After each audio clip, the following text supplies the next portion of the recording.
Bienvenidos todos al programa de educación y cultura Diálogos Compañeros de la Radio Germán Abdala.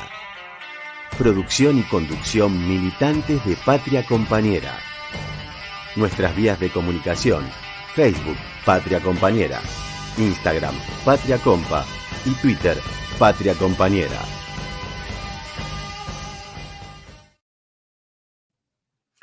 Muy buenas tardes, Armando, ¿cómo estamos? Hola Alicia, ¿cómo estás vos? Buenas tardes a todos y todas los que nos están escuchando, la audiencia, compañeros y compañeras. Bien. Muy bien, como siempre nos pueden escuchar en el canal de YouTube o en el canal de Facebook de nuestra querida Radio Germán Abdala de AT Capital. Bueno, en nuestro programa de hoy tenemos, siempre decimos lo mismo, tenemos un programa de aquellos con un montón de cosas para compartir y para escuchar.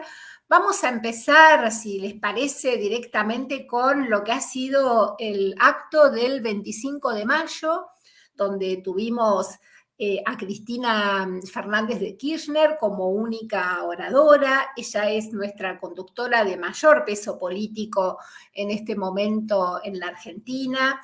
Ha sido 2 veces presidenta, actual vicepresidenta, 14 años legisladora nacional, diputada y senadora por la provincia de Santa Cruz, también por la provincia de Buenos Aires. Y bueno, creo que ese día ella marcó algunos lineamientos que son muy interesantes para pensar esto que viene diciendo Cristina hace un tiempo, ¿no? Que es tener un plan de gobierno, ¿verdad? Exacto. Y lo que mencionó, digamos, lo vamos a mencionar rápidamente, porque ya lo hemos visto, yo creo que mucha gente ya lo ha visto a ella, o lo ha leído, y lo que dice centralmente es que necesitamos dar un salto cualitativo los argentinos de articular lo público y lo privado, ¿sí? Lo dice así en cuanto a que la alianza entre público y privado tiene como meta agregar valor, agregar tecnología y por consiguiente mano de obra mejor remunerada. Ella decía que cuando uno ve las principales economías que han surgido en los últimos 20 o 30 años, desde el lado asiático, no solamente China, cuando uno mira cada una de esos ejemplos, lejos está de la doctrina que nos quieren imponer acá, que el mercado y lo privado todo lo resuelven. Todo lo contrario. Son modelos de acumulación acordados entre el sector público y el sector privado en actividades que más ganancia provocan y por lo tanto mayor incorporación de tecnología, de valor agregado y de trabajo calificado, como decíamos, Alicia. Y después recalcó 3 o 4 puntos centrales que los podemos resumir, así como vos lo decís, Alicia. Sí, me parece que esto es justamente una de las cuestiones más valorables del discurso de Cristina, ¿no? Que ella realmente nos propone un plan de gobierno que tiene que ver con ejes muy concretos.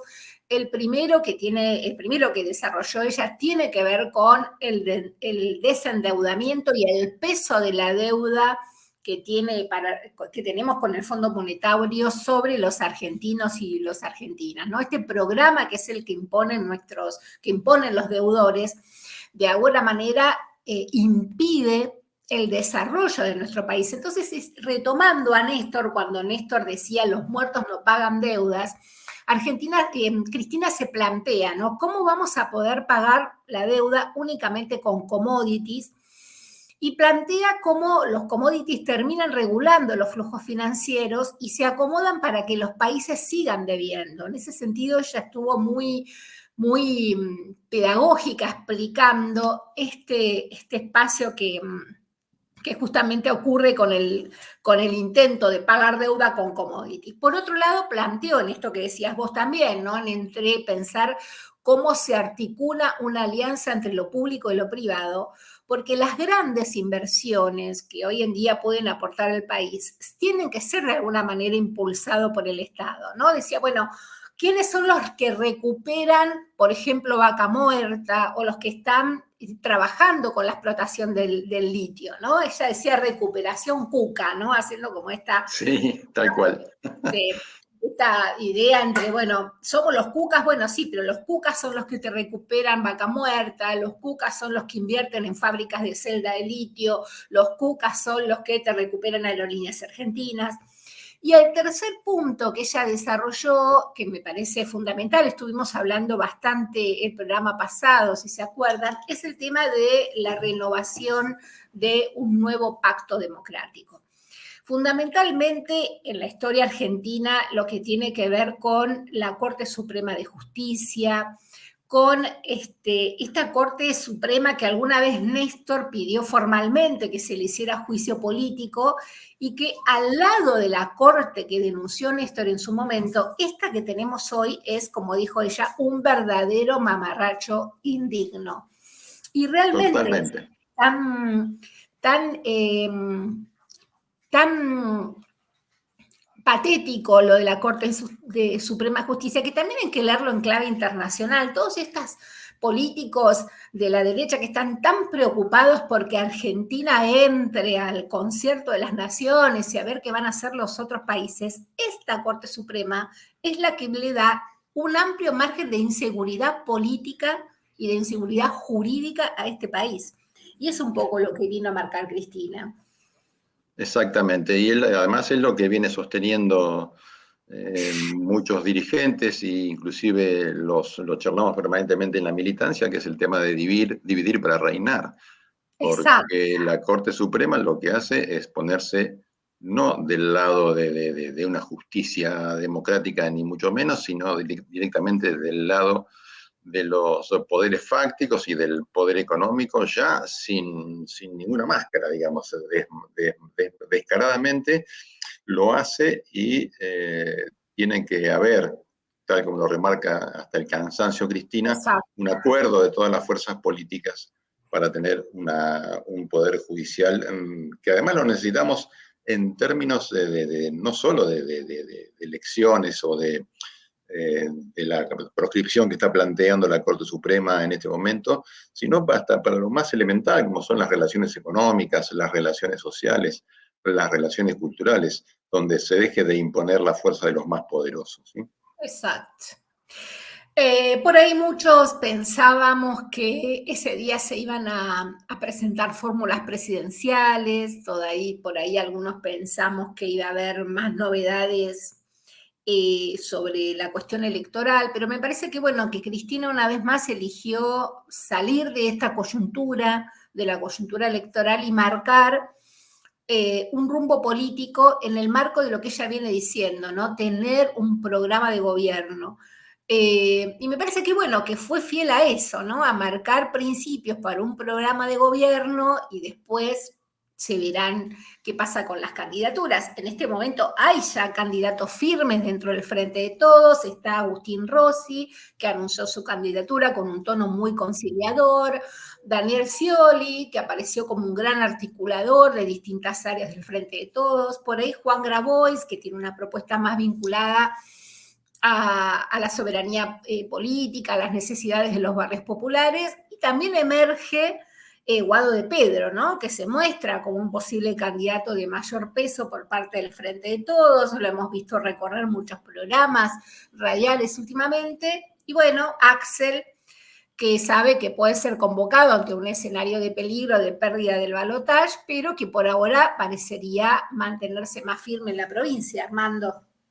Sí, y bueno, y siempre está ahí, digamos, sobrevolando, sobre todo el arco político del Frente de Todos, Sergio Massa, Exacto. que en este momento aparece como en un segundo plano para las candidaturas porque su imagen, digamos, no está muy fortalecida por el tema de la inflación.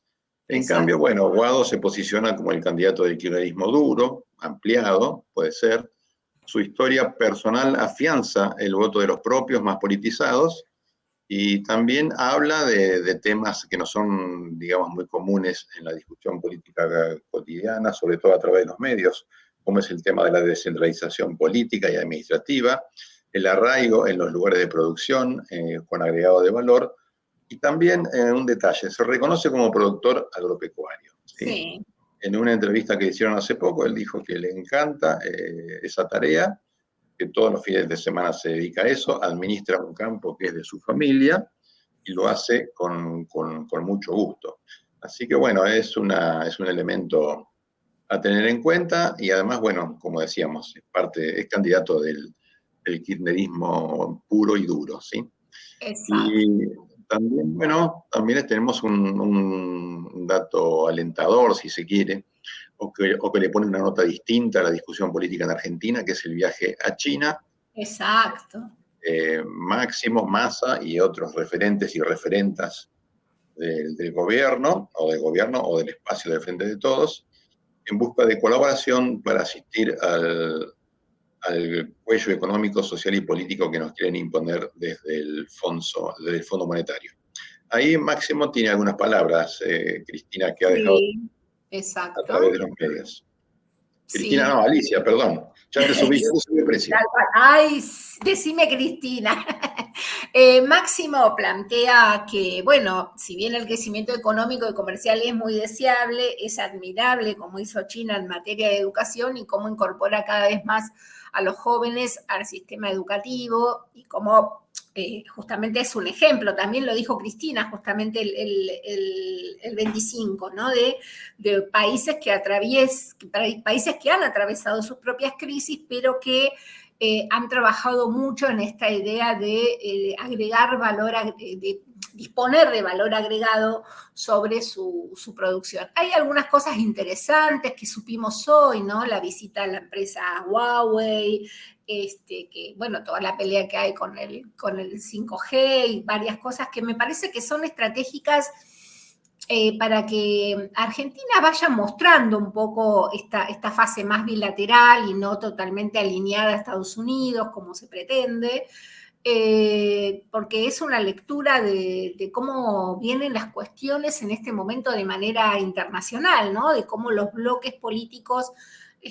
van de alguna manera consolidándose internacionalmente. En ese sentido, también hemos tenido el encuentro de la UNASUR, que es un escenario donde el presidente de Venezuela, Nicolás Maduro, visitó Brasil después de los 8 años que se suman entre el gobierno de Temer y después el gobierno de Bolsonaro, y están organizando el inicio de una nueva etapa de la UNASUR, que me parece que también es importante recuperar estos bloques internacionales que estaban desarrollándose en América Latina. Vale recordar a nuestros oyentes y nuestras oyentes que la UNASUR fue de alguna manera vaciada por el gobierno de Macri, ¿no? Y por el crecimiento del Grupo Lima como en paralelo. Claro, el Grupo Lima, digamos, impulsado por supuesto por Estados Unidos. ¿Sí? Hubo también una declaración del consenso de Brasilia, que se emitió, creo que dio a luz ayer, en el cual se pautaron de alguna manera los puntos que van a tener en cuenta este nuevo espacio, esta nueva, digamos, revisitada UNASUR para lo que se viene por delante, ¿no? También en temas latinoamericanos hay una cuestión interesante, que es que en Ecuador, ¿sí?, hay plazo hasta el 10 de junio para anotar candidaturas. Se vota el 20 de agosto presidentes. Hay un candidato de Rafael Correa, del espacio de Rafael Correa, que creo se llama Ciudadanía y no me acuerdo qué más.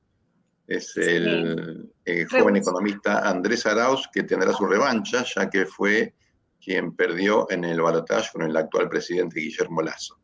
Exacto. Arauz es el favorito para encabezar la fórmula presidencial en nombre de, acá está, Revolución Ciudadana. Revolución Ciudadana. Es el espacio de Rafael Correa. En un escenario que se presenta favorable para el regreso del correísmo que gobernó durante 10 años, entre 2007 y 2017, Alicia. Así es.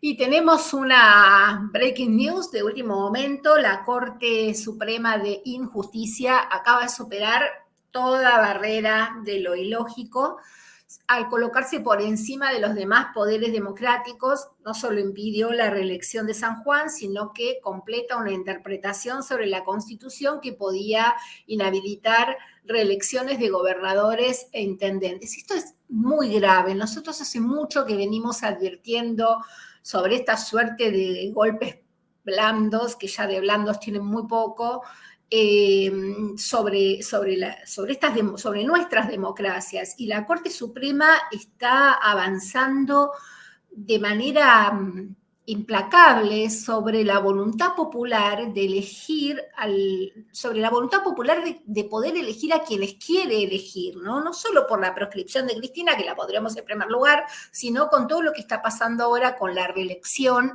de los gobernadores y de los intendentes. O sea, todo aquello que Cambiemos en las primeras elecciones vio perder en las urnas y vio que había muchas provincias donde estaban ganando el Frente de Todos, acudió a la Corte Suprema para frenar la voluntad popular. Entonces, esto es muy importante, salir a denunciar esto que está pasando con esta Corte Suprema. Sí, a mí me da la impresión de que estos muchachos están buscando además ya que ni siquiera haya elecciones. Ni siquiera. O que haya elecciones tan condicionadas de modo tal que el peronismo y el kirchnerismo no tengan ninguna posibilidad o tenga posibilidades mínimas de participar y de seguir conservando los espacios ganados por derecho propio y por elección, además por el voto ciudadano. Exacto. Es realmente grave, muy grave lo que está pasando con la Corte Suprema, Alicia. Bueno. Es muy grave y esto último digo, y es una manifestación del gran desprecio que la derecha siente por la voluntad popular. No están conformes con lo que el pueblo elige y entonces, bueno, la Corte Suprema actúa de facto, ¿no? Y entonces realmente es un desprecio enorme por la voluntad popular. Cosa Totalmente. Que solamente esta pelea se gana en la calle, ¿no? Es así, no hay mucha vuelta con esto. No hay mucha vuelta con eso, exactamente. Bueno, Alicia, nos vamos al espacio de actualidad, dando el cierre entonces al editorial nuestro de cada programa. Roxana.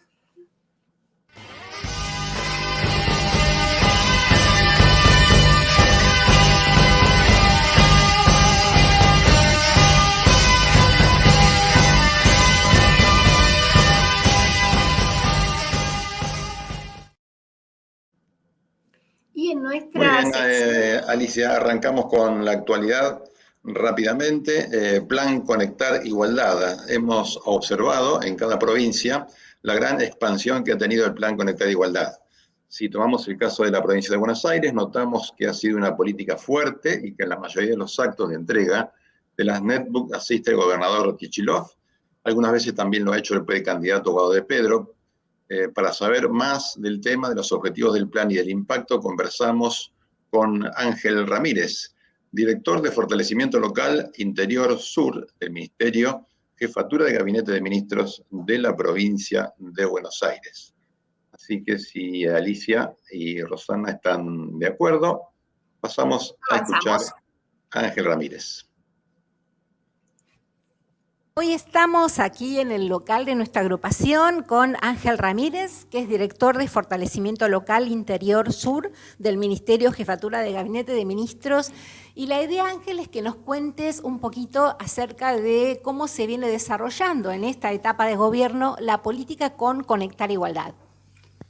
Bueno, aclaremos que es Conectar Igualdad bonaerense, porque si bien existe el Conectar Igualdad, que es un programa que nació en el año 2010, con la compañera Cristina Fernández de Kirchner, quien impulsó el programa, en el 2015 se descontinuó. Entonces los primeros 3 años que recibían computadoras, entre el 2016 y el 2020, 20 no tienen más compus. Entonces el gobierno de la provincia de Buenos Aires Axel Kicillof tomó la decisión de compensar esos años con que los chicos se iban a egresar de la escuela secundaria sin ningún dispositivo digital. Bien. Y en esta reedición del programa, y justamente con las características propias de un programa provincial, en este caso de un programa bonaerense, ¿en qué consiste el programa? ¿Qué es lo que estamos haciendo en este momento en relación a este programa? Bueno, mira, el programa consiste en entregar netbooks a últimos años de escuelas secundarias públicas. Sexto, la mayoría de secundarias, séptimo, escuelas técnicas y agrarias. El objetivo fundamental es acortar la brecha digital bajo ese concepto de igualdad, ¿no? De que no todos somos iguales y por ahí, si bien en muchas familias de nuestra provincia de Buenos Aires hay una computadora que es una herramienta digital muy importante, hay muchas familias que no. La mayoría no tienen ese dispositivo. Entonces, el gobernador lo explica muy bien cuando dice que nosotros, desde la provincia de Buenos Aires, estamos muy de acuerdo con el mérito de que el que se esfuerce más logre mejores resultados. Estamos muy de acuerdo, pero si imaginemos en una carrera, si nosotros salimos 2 kilómetros atrás, quienes no tengan esa posibilidad, no vamos a llegar al mismo destino en igualdad de condiciones, sino que siempre se les exige un esfuerzo muy grande a los que menos tienen. Y es muy probable que esa brecha siempre haya una diferencia muy grande entre el que tiene y el que no. Porque está bien que es un dispositivo digital, que es una netbook, que bueno, la verdad que es una muy buena netbook, está pensada la compra para que los chicos puedan estudiar, trabajar, divertirse también, pero es una herramienta para el estudio, para el trabajo, es una herramienta. Entonces, aquellas personas que iban a estudiar programación y no tenían, ya nacían de la base de que ese dispositivo no lo tenían. Yo digo programación porque, esto lo comenté en algún momento, sí. Porque fuimos a Arrecifes y muchos chicos iban a estudiar programación y no tenían netbook. Entonces, la pregunta, ¿cómo iban a hacer ellos?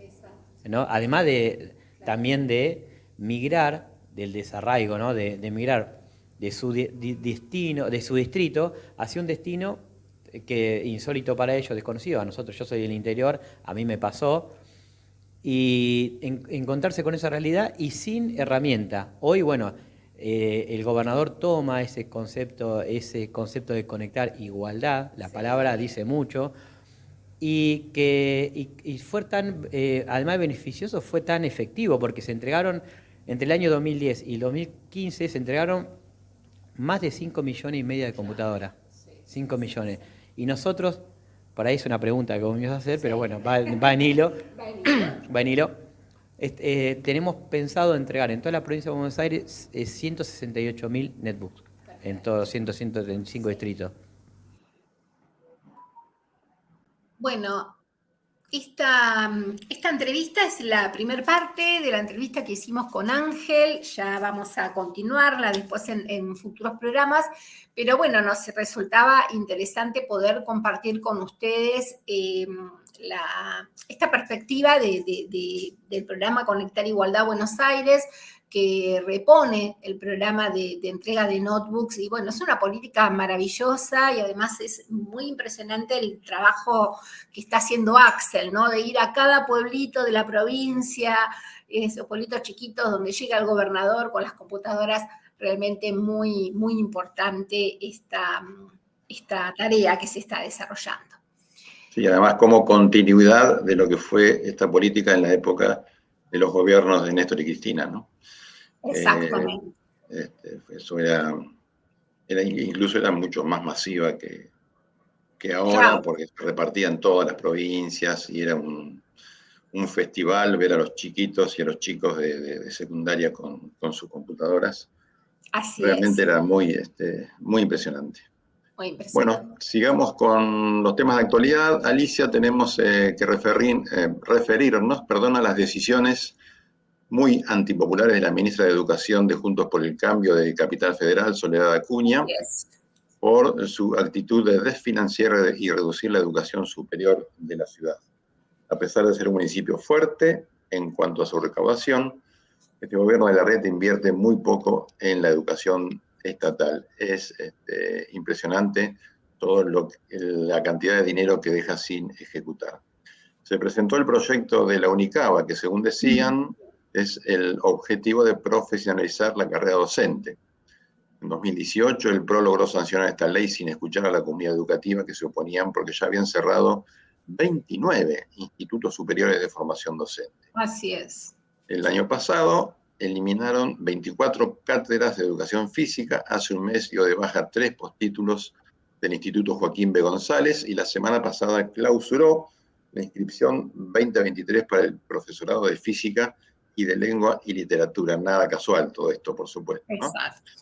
Este lunes pasado, 29 de mayo, debía comenzar la inscripción a la carrera de formación inicial en el segundo cuatrimestre, y ayer nos llegó la resolución de que no habilitaba la misma. Refiere Estela Fernández, rectora del Instituto de Educación Superior Juan B. Justo y presidenta del Consejo de Educación Superior de Gestión Estatal.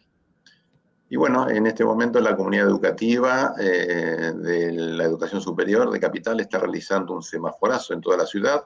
Así por es. la apertura de la inscripción a las carreras y por el derecho a la educación superior.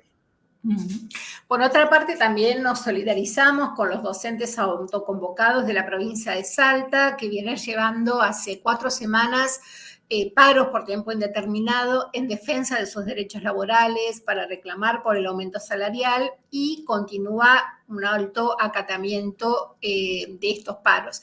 Recordemos que la Mesa de Derechos Humanos de Salta está advirtiendo sobre los intentos de legitimar leyes represivas que atentan contra los derechos consagrados en la Constitución, y el gobierno de Gustavo Sáenz, que se ha caracterizado por una nula política de derechos humanos, con una falta de diálogo con los sectores que luchan por sus derechos, es quien se sindica como el responsable de la represión como única respuesta ante los reclamos de diversos sectores. Sabemos que este conflicto con los trabajadores docentes se suman también conflictos con los trabajadores de salud, que ya fueron reprimidos en 2 oportunidades, detenidos y judicializados 20 representantes trabajadores en el último tiempo. Terrible, la verdad. Parece que estuviésemos viviendo en la etapa de plena dictadura, en estas cuestiones de reclamos gremiales y derechos laborales. Así es. Bueno, Alicia, nos queda ahora una perlita, que es un video de Suteba La Matanza, porque hace 40 años se manifestaban docentes en una marcha fundacional de lo que sería Suteba, un hito que ayudó a recuperar la democracia. La senadora, nuestra compañera María Reigada, nos refiere que esas banderas las pintaron en la escuela número 64 de Rafael Castillo, 64, perdón, de Rafael Castillo, partido de La Matanza. Se refiere a las banderas que vamos a ver en el video siguiente. Adelante, Rosana. Aquel 1 de junio de 1983, los docentes de Morón y de Matanza, como todos los días, nos pusimos el guardapolvo, pero ese día no íbamos a la escuela. Íbamos a la Plaza de Ramos, a un acto, a una concentración, a una marcha, de muchos docentes, de muchos padres y de muchos alumnos, porque estábamos haciendo el primer paro a la dictadura militar que hacía la docencia bonaerense. Estábamos orgullosos de lo que estábamos protagonizando, orgullosos de que la dignidad hubiera vencido al miedo. Y así como todos los días dábamos pequeñas batallas de resistencia adentro de las aulas con nuestros pibes, esa vez iba a ser en la calle, a la luz del día, marchando, cantando consignas, escuchando la voz de Mari, que atronó en la Plaza de Ramos. La voz mía no atronó, pero también estuvo presente, y las voces de miles de compañeros que estuvieron ahí, diciendo: acá estamos, y peleando, dando una batalla que en ese momento no éramos conscientes de que estábamos protagonizando una jornada histórica que iba a ser un hito en las luchas docentes de la provincia de Buenos Aires. Un hito que significó la reorganización de la provincia, demostrarle al resto de los compañeros de los otros distritos que también estaban indignados, que también querían dar pelea, que se podía hacer, y se extendió el ejemplo, como cuando uno prende fuego en pasto seco, pero este no era pasto seco, era pasto con fuerza para seguir creciendo, y se extendió a toda la provincia de Buenos Aires, y empezamos a parir el Suteba. Aquel 1 de junio del año 83 fueron las primeras contracciones del parto que en el 86 dio origen al Suteba.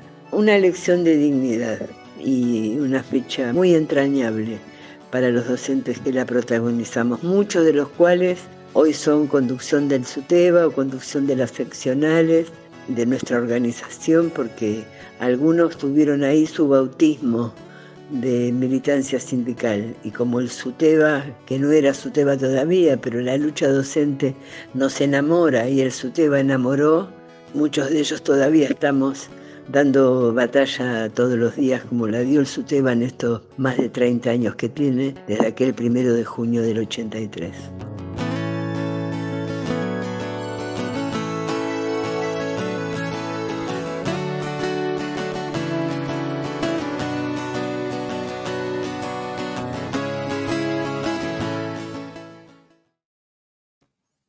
Qué belleza, qué orgullo nuestro sindicato, por favor.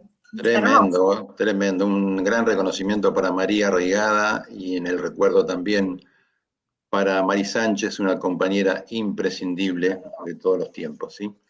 Así es, muy bien.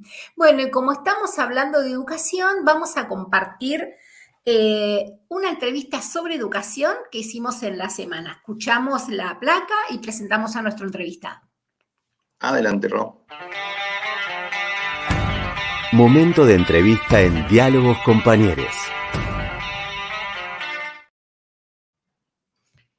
Y en la entrevista en la entrevista de hoy tenemos al compañero Marcelo Sarlenga. Marcelo es licenciado en Comunicación Social con especialización en Comunicación Institucional, tiene un postítulo en Educación, es consejero general de Cultura y Educación de la provincia de Buenos Aires desde el 2006 hasta el presente y preside la Comisión de Asuntos Técnicos Pedagógicos y además es miembro de la Comisión de Programas y Proyectos Educativos del Consejo General, donde es referente por el sindicato SUTEBA, como estuvimos viendo recién. Así que cuando quieras, Roxana, compartimos esta muy buena entrevista.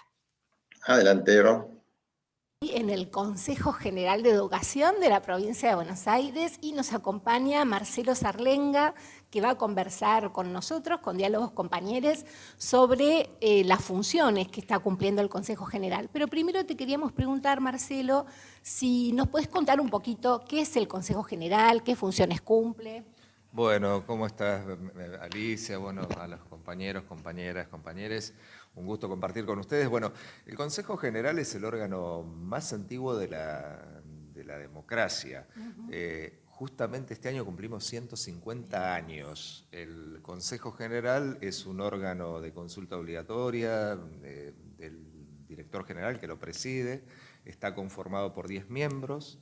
6 que son de la política, donde está conformado Frente de Todos y la oposición, en este momento Juntos por el Cambio, y 4 de origen docente. Yo soy uno de ellos, que accedí la primera vez fue por asamblea y después por elección, reelección, así que ya muchos años en el Consejo General con distintos presidentes que han pasado. Bueno, hoy tenemos el orgullo de que presida este cuerpo el director, el profesor Alberto Sileoni, que le ha dado al Consejo un lugar de mucha preponderancia en el acompañamiento y la discusión, justamente que tiene que ver con esta impronta de democratizar los espacios, democratizar en definitiva la educación, y ha sido un trabajo en estos últimos años, sobre todo de muchísima discusión y producción con respecto a las políticas curriculares, a normativas que amplían derechos para los docentes y los estudiantes. Así que bueno, en particular yo presido la Comisión de Asuntos Técnicos Pedagógicos, también por una decisión del ministro, y bueno, y conformamos 4 comisiones junto a la de Pedagogía de Asuntos Legales, programas y proyectos educativos que tienen que ver con experiencias, con imposiciones de nombres y relaciones interinstitucionales, que es el vínculo con los demás ministerios. Así que bueno, básicamente es un órgano democrático del Gobierno de la Educación de la provincia de Buenos Aires. Buenísimo. Y bueno, nos decías un poco de la política curricular, de la cuestión normativa, de las comisiones que constituyen. ¿Cuáles te parece que han sido en este periodo las políticas más relevantes que se llevaron a cabo en materia de educación en la provincia y que obviamente repercuten en la órbita del Consejo? Sí, por ahí en primer lugar decir algunas cuestiones que tienen que ver con la política del gobierno que encabeza Axel Kicillof y que en la primera etapa tuvo Agustina Vila y luego Alberto Sileoni, que tienen que ver con algunos principios de la educación bonaerense. Yo por ahí me interesaría al menos nombrarlos. Perfecto. Para después poder específicamente ampliar o responder a tu pregunta.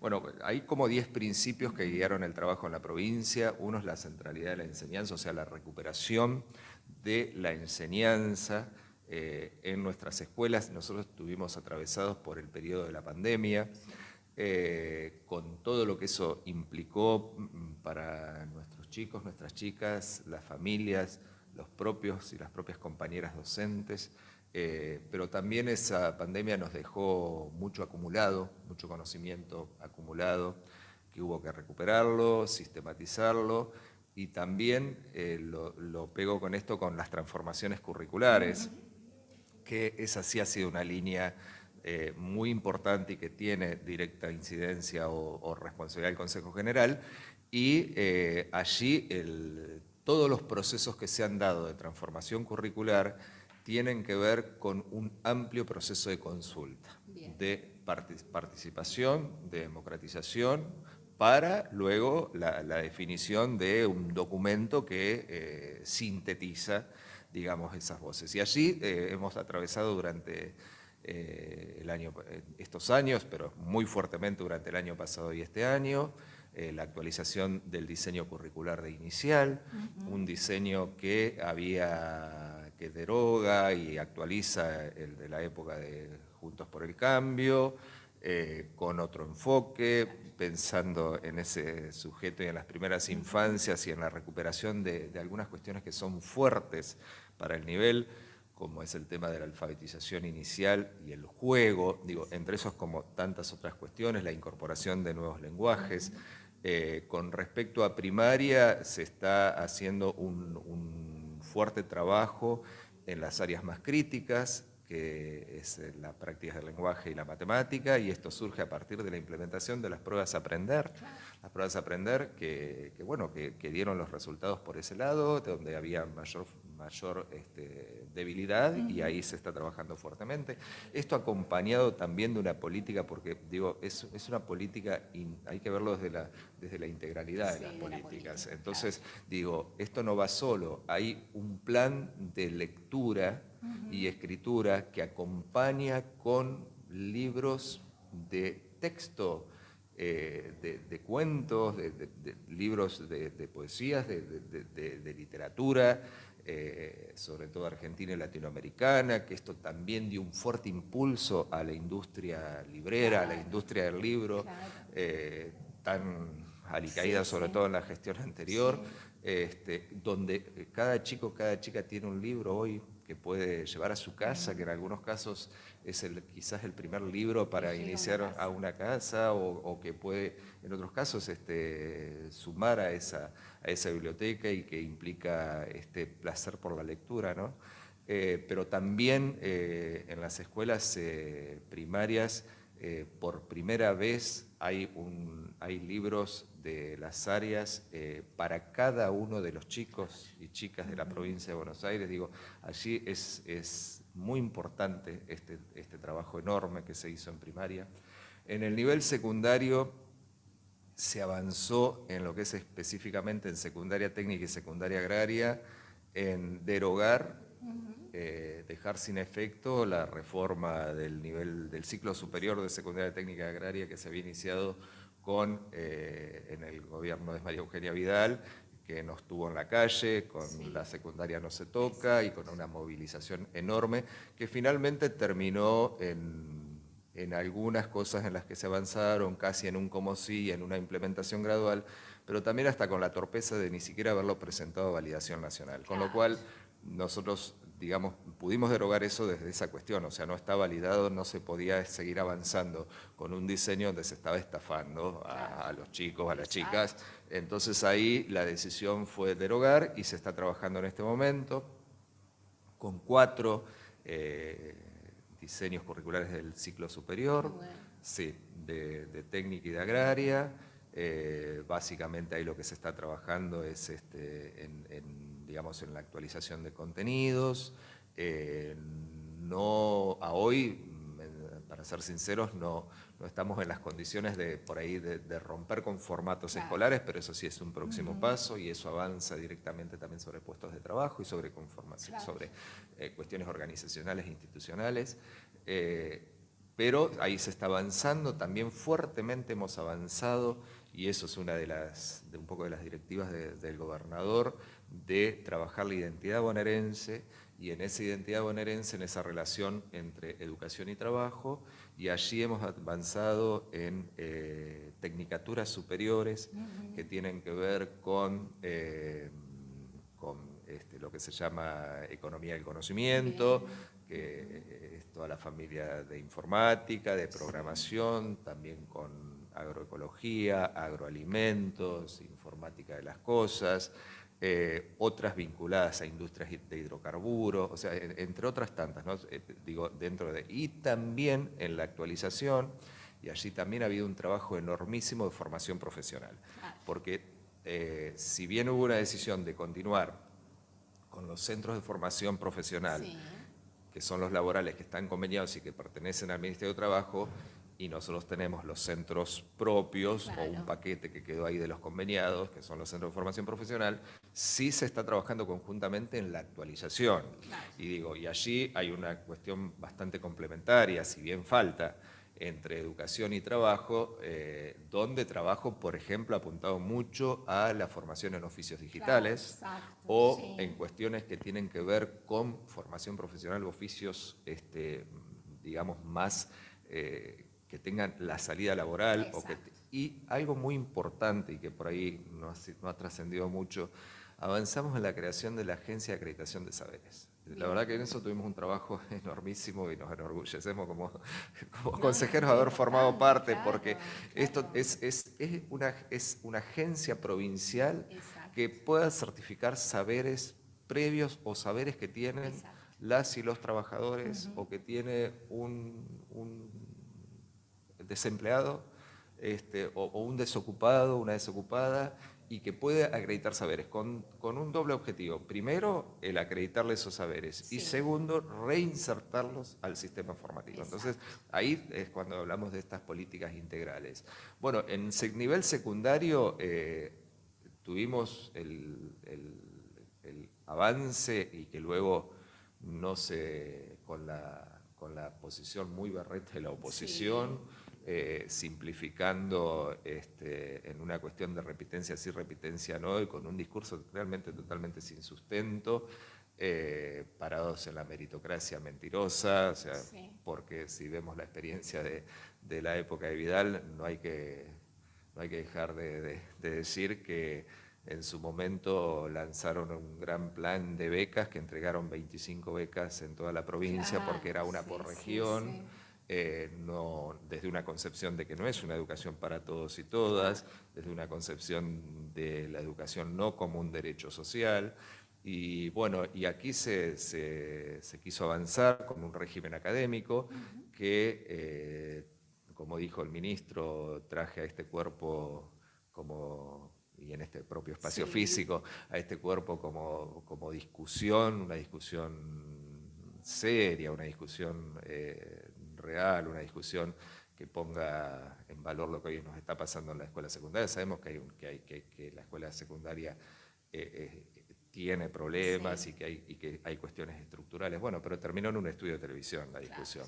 Entonces, bueno, allí igualmente pudimos avanzar hacia más adelante, obviamente con el voto en contra de la oposición, con dos cuestiones importantes. Una que tuvo que ver con la organización escolar, con la cuatrimestralización de materias, con la evaluación cualitativa en proceso y una calificación numérica final, con el registro de trayectorias, el RITE, el famoso RITE. Y ahí yo quiero decir, porque acá también involucra otro área, que es el área de planeamiento de la Dirección General. Nunca hubo una política de planeamiento. Si algo caracteriza a esta gestión por más que falten un montón de cosas y que a veces en los territorios las cosas por ahí pueden llegar a no suceder en los tiempos que nosotros esperamos, porque de eso tenemos que hacerlo como autocrítica. Claro. Pero sí hay una decisión de planeamiento para la toma de decisiones como nunca lo hubo. Y hoy hay nominalización de cada uno de los chicos y de las chicas de la provincia de Buenos Aires. Jamás lo hubo. Hoy tenemos el alumno, la alumna tal, de tal escuela, de tal grado, de tal turno, que está en esta situación. Entonces, eso permite adelantar y eso permite planificar. Claro. Entonces, allí, digo, por primera vez hay una dirección de planeamiento, se avanzó en las RITES y también se avanzó en algo que con estos discursos de tan antidemocráticos, ¿no? De tanta violencia, tanto odio, obviamente no querían avanzar, que es en el régimen de convivencia y en los acuerdos de convivencia. Y allí yo quiero resaltar algunas cuestiones. Por primera vez en la historia del sistema educativo se crea un consejo consultivo de estudiantes. Digo, si eso no democratiza decisiones y participaciones, entonces ¿qué? Entonces, bueno, allí hoy ya han ocurrido las primeras jornadas de debate de los acuerdos institucionales de convivencia.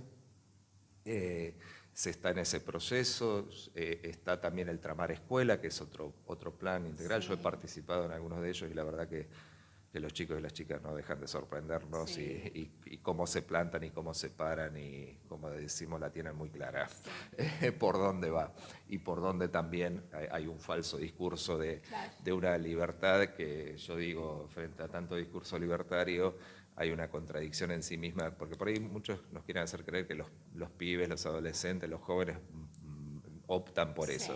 Yo creo que no, porque va contra la propia, contra sí mismo, porque el adolescente, el ser joven es rebelde en sí mismo. Entonces digo, a ver, un falso discurso de libertad, la verdad que va a coartar absolutamente todos sus derechos y sus libertades, me parece que los pibes no son tontos. Y bueno, después en el nivel superior, ahí se ha hecho el mayor avance. Trabajamos la reformulación de profesorados para el ETP. Por primera vez hay profesorados para la educación técnico-profesional en la provincia de Buenos Aires que acompañen esos procesos que veníamos diciendo de la educación técnico-profesional y los profesorados para secundaria. Y ahí no solamente desde el enfoque, que el enfoque tiene que ver con un enfoque sostenido en la pedagogía crítica, un enfoque sostenido en la construcción de un currículo participativo, democrático, pero también la revisión de las áreas del conocimiento y la organización institucional, porque ahí se avanzó en esta estructura de horas de clase o frente a alumnos y horas para el trabajo, para otro tipo de trabajo, que puede ser la investigación, que puede ser la articulación, el acompañamiento, las prácticas, todas tienen la perspectiva de género y ESI, de cultura digital, de ambiente, de derechos humanos en perspectiva de construcción de ciudadanía y de identidad, y puntualmente identidad bonaerense. Entonces allí hay un fuerte cambio en la formación, que obviamente esto en lo que es el desarrollo curricular, y nosotros sostenemos que esto debe estar acompañado, y allí se están haciendo las conversaciones pedagógicas, se empezaron también lo que son las rutas pedagógicas, y una gran transformación es la de secundaria de adultos, de jóvenes, adultos y adultas y adultos mayores. Allí, con una deuda, por eso decimos que es restitutiva, es reparadora, por más que no les guste a la oposición hablar en esos términos, pero allí había de entre 22 y 25 años de ausencia del Estado, y creo que en esto se ha puesto en valor con una propuesta curricular para el nivel que parte, digamos, de los marcos nacionales que habilitan esos ejes y esos contextos vertebradores, pero que permite sobre todo las definiciones de tipo institucional y que esas definiciones, esos núcleos problemáticos que se definen institucionalmente son la guía para la práctica. Exacto. Entonces los proyectos habilita a eso, y ahí también podemos decir que prontamente va a haber designación con lo que está, pero mayor aún de equipos técnicos de acompañamiento, de los regionales, con una articulación también ahí con la dirección de adultos. Allí digo, hay cuestiones que son sumamente importantes para la caracterización de esa población, que tienen que ver con sostener las trayectorias. Exacto. Que permite, digo, esa formación básica y esa formación obligatoria con orientaciones comunes, pero que también está acompañada de manera electiva por la formación profesional. Así es. Y que allí también se avanza con la cuatrimestralización, se avanza con la posibilidad de acreditar parcial o de manera total, se amplían las orientaciones a 3 nuevas orientaciones que tienen que ver justamente con arte, con agroecología y ambiente. Creo que allí hay un gran salto cualitativo, muy esperado por las y los docentes. Es un diseño que recupera la historia de la modalidad, que recupera la teoría crítica, que recupera a Paulo Freire, que recupera la educación popular, que pone en valor las experiencias y el acumulado de los compañeros y las compañeras de adultos, ya sea a través de lo que es lo formalizado o los programas, lo que han sido el FINES, lo que han sido el FINES 1, el FINES 2, el COAD, bueno, y los distintos programas que han tenido que ver con dar respuesta al sujeto adultos. Y también agrega ese enclave de derecho, digo, el incorporar lenguaje artístico y educación física para ese sujeto adulto o adulta. Digo, eso también habla de la ampliación de derechos, así que nosotros celebramos profundamente, o sea, que se haya avanzado, y seguramente me quedan un montón de cosas por el tiempo, pero digo, bueno, y estamos trabajando también en la formación permanente, en un nuevo formato para pruebas de selección, que amplía de 789 ETRs que tenemos hoy a 1213. Es una ampliación muy importante donde la formación docente, la actualización, el perfeccionamiento es también una de las líneas de trabajo. Y luego, bueno, en los otros niveles y modalidades también hemos avanzado. Por primera vez se crean los centros de formación integral y hay un diseño curricular para los centros de formación integral de educación especial. Hay un cambio de denominación en las escuelas de estéticas por escuelas de arte. ¿Sí? Es que, digo, el enfoque totalmente, claro. A ver, el concepto de estética tiene que ver con un concepto elitista, eurocentrista, que no se desconoce, pero se pone en línea con los movimientos y las distintas manifestaciones artísticas, culturales, literarias, porque se incorpora la literatura como parte también de los lenguajes latinoamericano y argentino, y allí también avanzamos en una propuesta curricular nueva que se está implementando. Nosotros teníamos una propuesta del año 94. Así que bueno, en síntesis eso, pero eso va acompañado de una fuerte inversión. Esa fuerte inversión tiene que ver con que haya, si me permite, eso queríamos preguntarte también un poco, la inversión en estos aspectos más pedagógicos y también de infraestructura del sistema, ¿no? Que veníamos de una situación también de situaciones hasta trágicas como las que ocurrieron en Moreno, a pensar cómo mejoramos esas condiciones, ¿no? En las escuelas. Mira, yo algunos datos. Cuando esta gestión asume, en el mes de diciembre del 2019, había 194 obras abandonadas y paralizadas. ¿Sí? Ese dato para tener en cuenta. Ahí se inicia el programa Escuelas a la Obra, y además del programa Escuelas a la Obra, hay, digamos, distintas líneas de financiamiento y de distintas líneas de inversión. Bien. Esto me parece que está bueno saberlo porque por ahí en los municipios donde gobierna la oposición muchas cosas no ocurren y se termina diciendo la provincia, la provincia, la provincia. Hay dos líneas de financiación, que son los programas de emergencia edilicia, el PED, el famoso PED.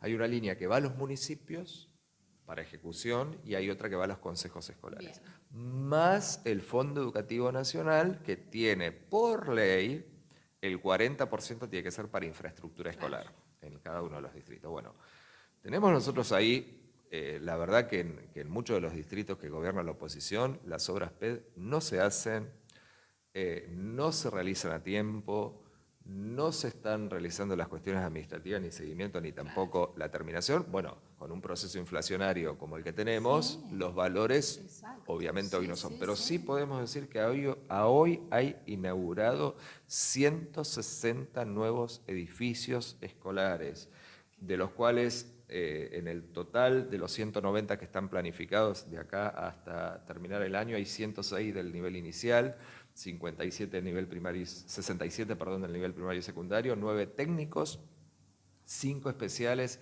3 de la modalidad arte y artística.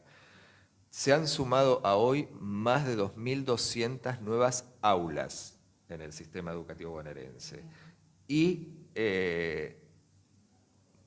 están ejecutadas 4.500 obras y hay en ejecución 5.600 obras. A eso agreguemos todos los que fueron fondos especiales por pandemia, como nunca hubo, más allá de la pandemia, y que hoy se siguen sosteniendo. Hace unos días el ministro anunció los 3.000 millones para anticipar en obras de gas, para anticipar el frío. Ahora se destinaron 3.000 más. A esta semana se aumentó un 35% a los transportistas, ¿sí? Por el aumento de naftas, combustibles y por inflación. Se aumentó, que eso es Ministerio de Desarrollo, pero se aumentó el cupo y el monto de SAE, que a eso hay que agregar que a su vez están las cajas mesa, que son aparte de lo que es SAE, o sea, hoy hay un refuerzo desde ese lado. Sí. Se recuperó la fábrica de muebles. Eso es importantísimo.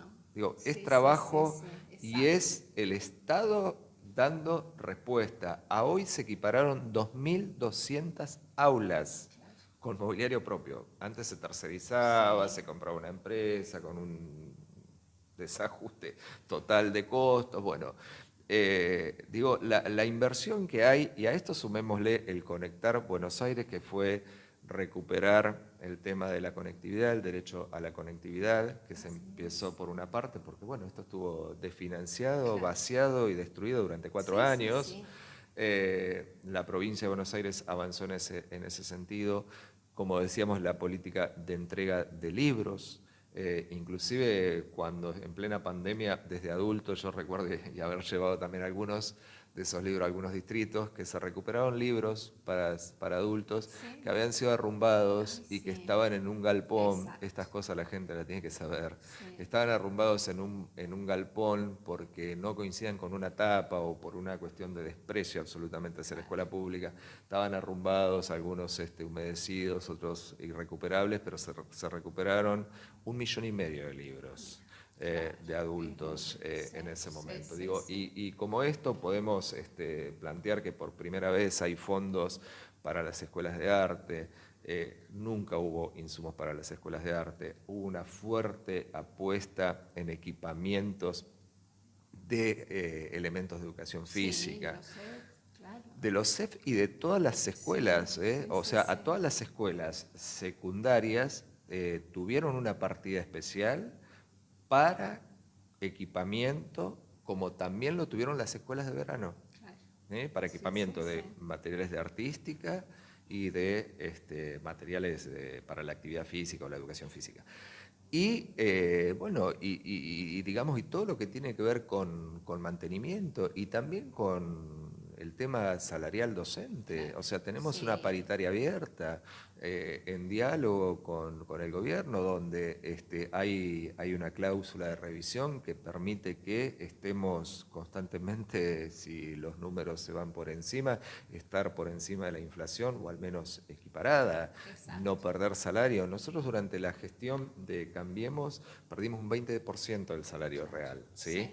Y hay otras cuestiones también que tienen que ver con el pase a planta del personal administrativo, la 10430, de un aumento en categorías que tiene que ver también con antigüedad docente, con antigüedad, perdón, como empleado y también con edad.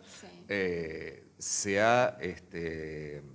han nombrado durante la pandemia, a través de los distintos planes del fortalecimiento, el famoso Forte, el ATR, que fueron 30.000 cargos. Fue trabajo, pero además fue más tiempo para mayores aprendizajes de los pibes y de las pibas en ese contexto, y que eso fue acompañado también de dotar de los equipos de orientación, de orientación escolar, o sea, de tener más de 3.000 cargos en nuestras escuelas. La verdad que es inédito, es histórico.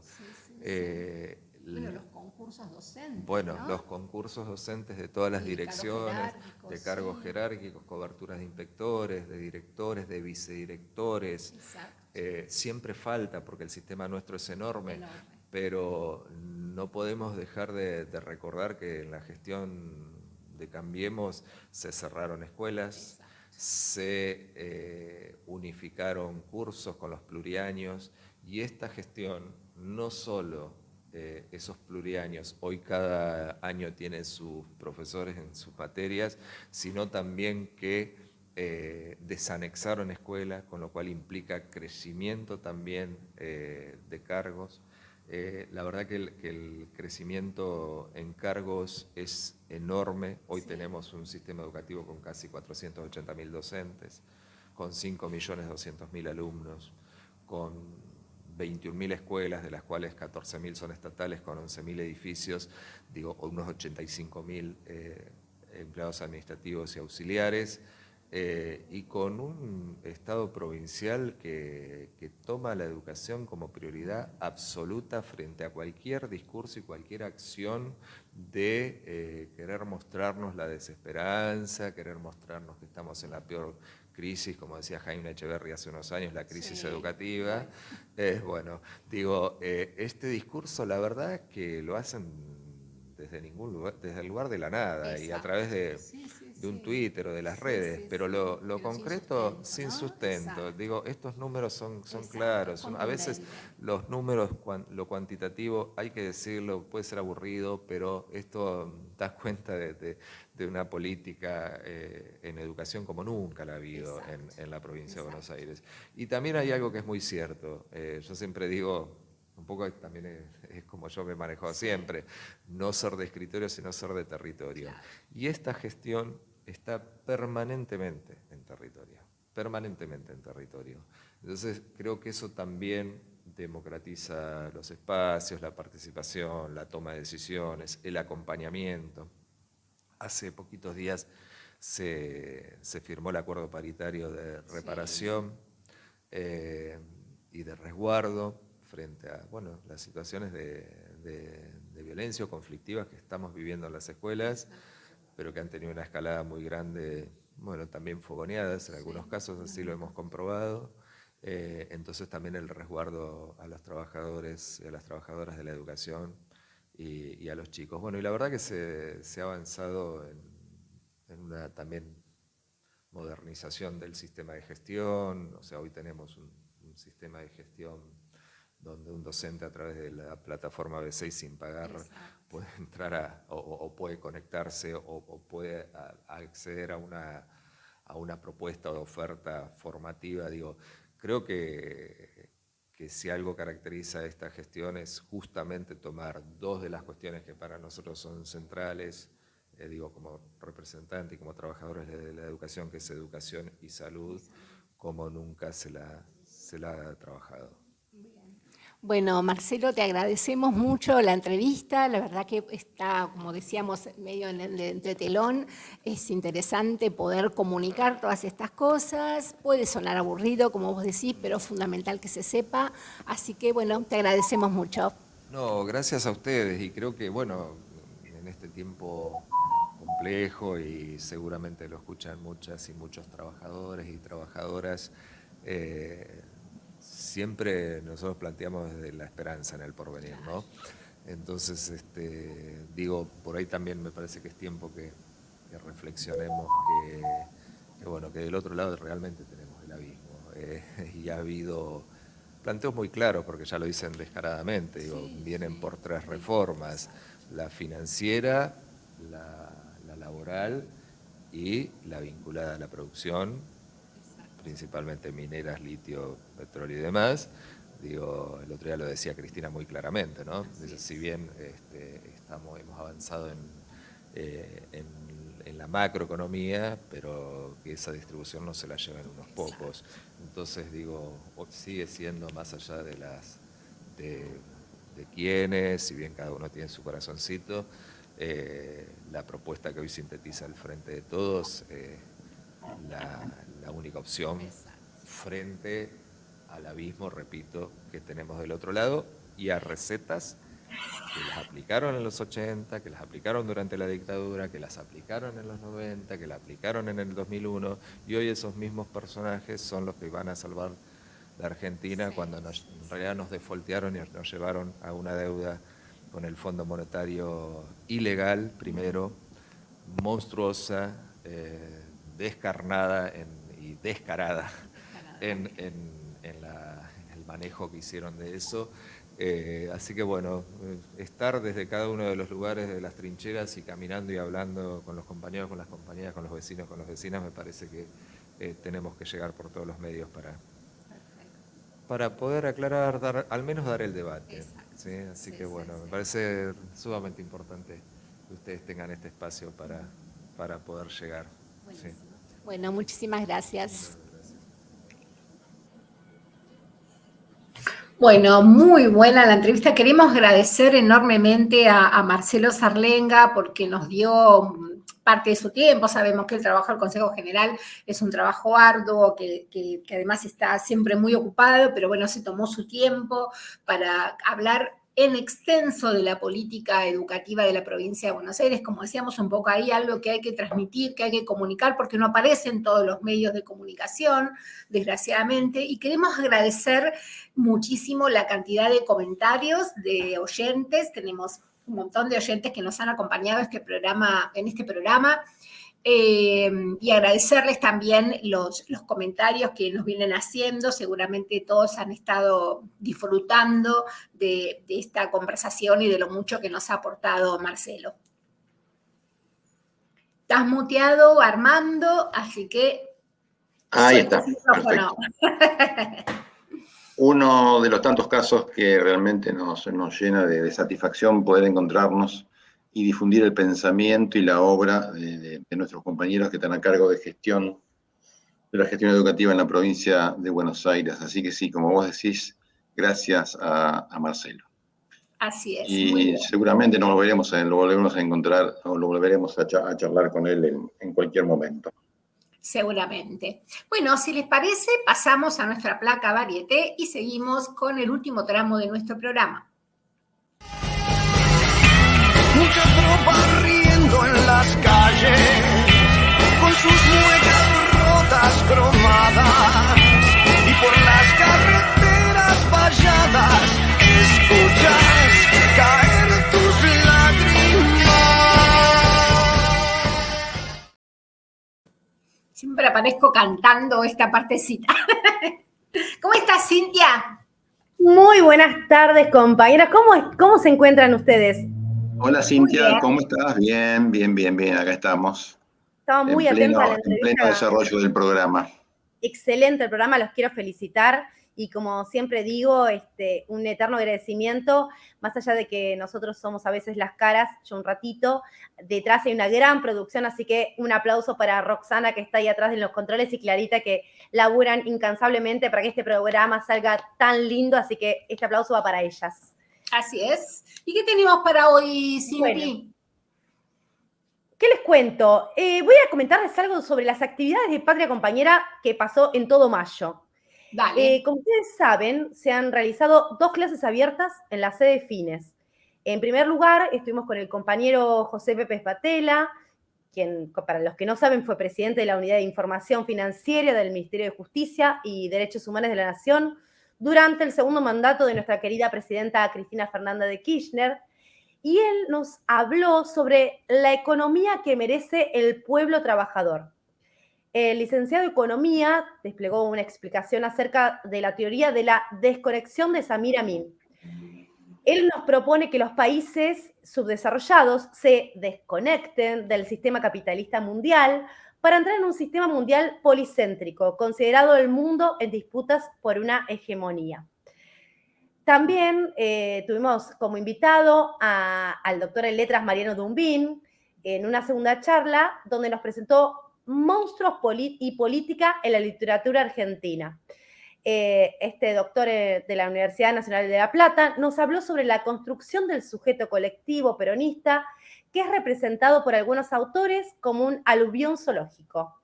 De este modo reducen la conciencia de la clase trabajadora, no sujeta a ningún patrón o dueño, a despojarla de su humanidad.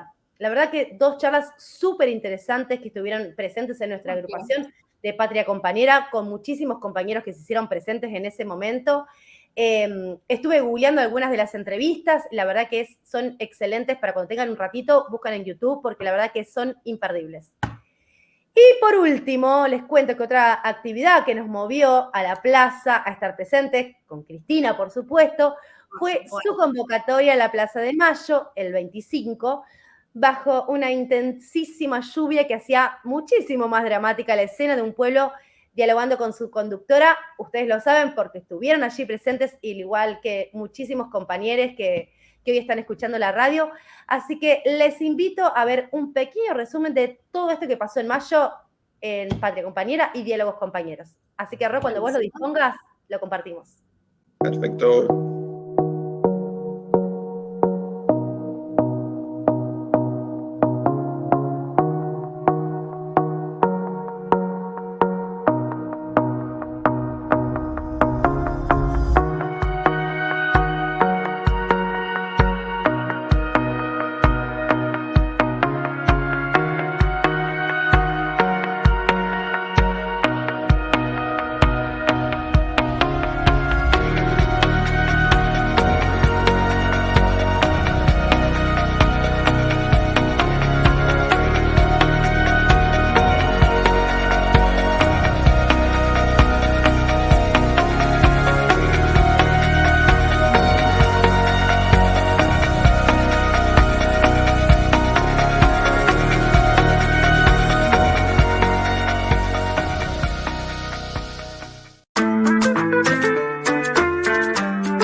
Esa morocha sabe lo que necesito, con eso todo siempre se ve más bonito. Y hoy que no está me precipito, los días con ella fueron mis favoritos. Morocha, que tiene lo que necesito, con eso todo es más bonito, sí, si no está me precipito, los días con ella fueron mis favoritos. Quiero que vuelva esa morocha que sabía cómo hacerme feliz, la única que puede curar la cicatriz de mi cuerpo, la que se me hizo en este tiempo, confiando en otras que me fueron lastimando lento. Y a veces me olvido cómo era tener una loba que me cuide y que me quiera, una que me entienda como si me conociera, una que defienda mi vida como si fuera una guerrera. Y ya me estoy poniendo impaciente, cansándome de esperar, y tu recuerdo en mi mente dice que toda esta mierda pronto va a pasar. Y no, ya no me pidas que me calme, no, este dolor quiero curármelo, y solo ella puede sacarme todo el abandono que dejaron en mí. Esa morocha sabe lo que necesito,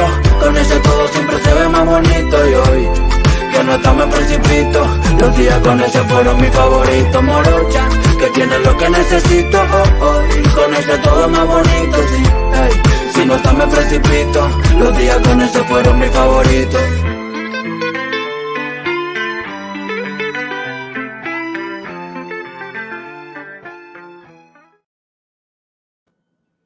Muy bien. Ay, se nos cayó Cintia. Ah, no, ahí vino. Ahí está, y volvió. Maravilloso los videos, Cintia. Hermoso. La verdad que emociona verla siempre, obviamente. Es la única, me parece, que genera esta sensación. Pero bueno, más allá de este sentimiento, Les quiero contar algo impresionante. Sé que estamos en los últimos minutos de la verdad que fue un programa excelente, así que felicitaciones, compañeros. ¿Se acuerdan que la semana pasada estuvimos con un bloquecito que se llamaba Las Mentiras de Garro y pasamos un videíto de unas grandes baches que había acá en la zona del cementerio?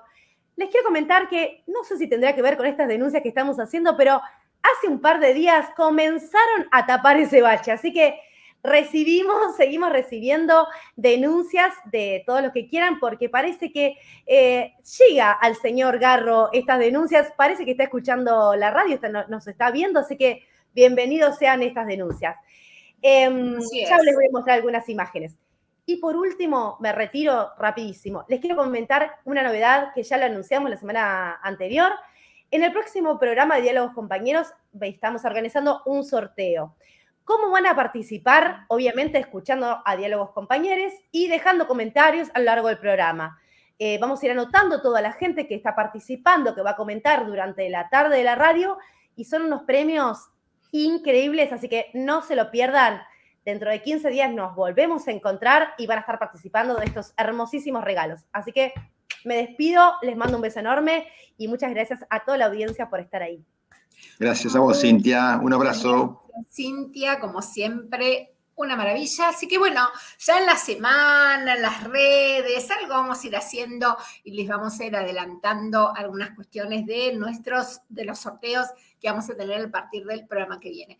Bueno, nos despedimos, compañeras y compañeros. Muchísimas gracias por la escucha de siempre. Este programa es una producción de Patria Compañera y nos pueden ver no solamente aquí, sino también durante la semana y cuando quieran en nuestras redes sociales y en las de la radio Germán Abdala de AT Capital y por la radio de la Central de los Trabajadores Argentines. Nos vemos. Nos vemos. Hasta pronto. Tengan buena semana. Hasta el jueves próximo. Este programa fue una producción de Patria Compañera. Nos pueden ver en la semana en nuestras redes sociales y en la radio Germán Abdala de AT Capital. Nos encontramos en 15 días, como siempre, los jueves a las 19.